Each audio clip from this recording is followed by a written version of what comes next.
avec la une du quotidien de service public Le Soleil qui nous emmène ce matin à Kagit. Retour donc sur les cendres refroidies de Kagit, village martyr du conflit casamançais.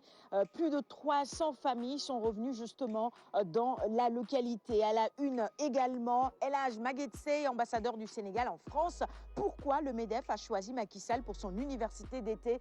Les raisons évoquées évidemment par l'ambassadeur du Sénégal en France dans les colonnes du Soleil ce matin. Drame familial à Tivaouane, et vous avez probablement appris cela dans la presse, et nos confrères du Soleil s'y intéressent également à la page 10. Ce drame familial à Tivaouane, il tue sa femme et son bébé et ensuite se suicide. L'affaire est en cours.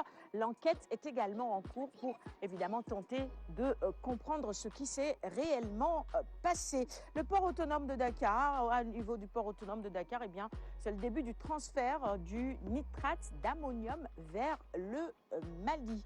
On passe à la une de notre quotidien d'information générale. Il s'agit de Sud Quotidien. La corruption dans la magistrature, c'est le sujet qui intéresse nos confrères ce matin. Et à la une, ligage à la rescousse tout simplement, avec à la une la photo de Maître Malick Sall, ministre de la Justice, Ousmane Kane, président de la Cour d'appel de Kaolack, et le juge Yaya Amadou Dia.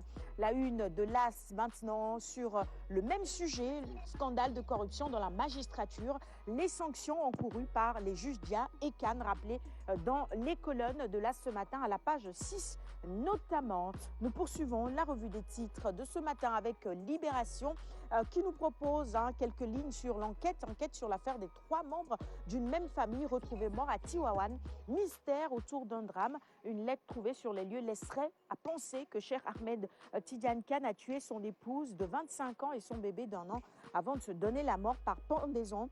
La disposition des cadavres, par contre, intrigue les enquêteurs qui explorent d'autres pistes.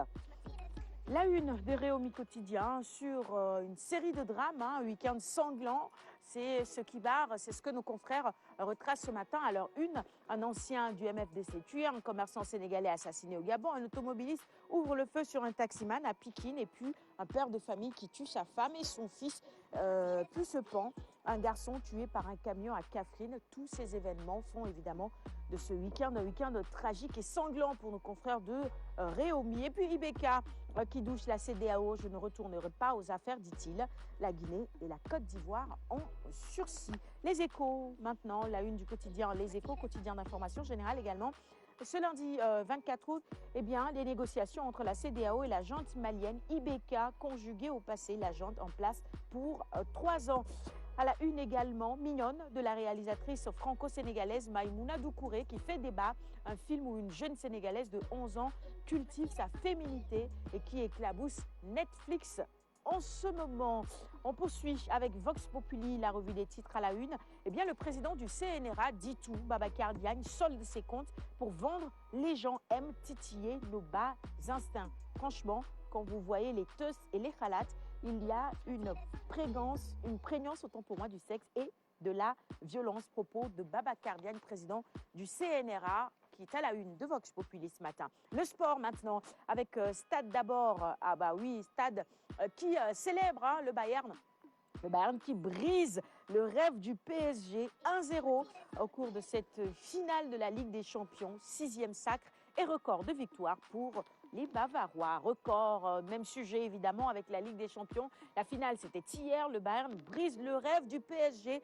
Même titre à la une de ces deux quotidiens ce matin. Et on termine la revue des titres avec Sounoulambe, Lobich pour gâcher Boignan, Tafatine et Gris-Bordeaux-Bala. Un promoteur véreux voulait Bala Boignan.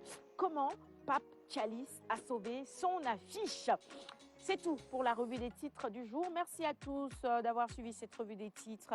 On va évidemment offrir les quotidiens de ce matin à notre invité pour suivre avec la chronique sport. Mais avant, vous le savez, les gestes barrières. Il est important, évidemment, de se protéger.